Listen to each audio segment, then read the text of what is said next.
In this module, we will look at an overview of the UK tax system and the income tax regime in particular.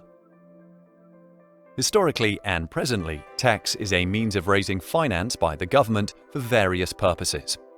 Her Majesty's Revenue and Customs, HMRC, a non-ministerial department of the British government, was formed by a merger of the Inland Revenue and Her Majesty's Customs and Excise in 2005.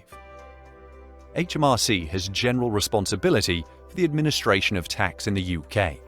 Taxation in the United Kingdom may involve payments to a minimum of two different levels of government: the central government, HMRC, and local government.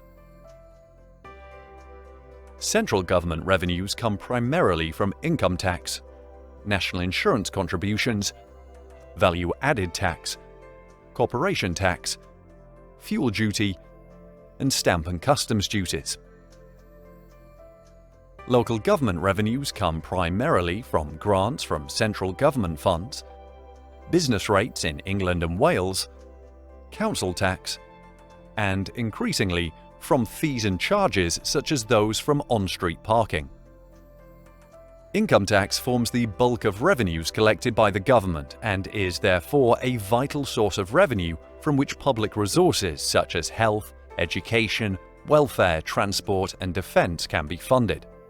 The second largest source of government revenue is national insurance contributions. The third largest source of government revenues is value-added tax, VAT.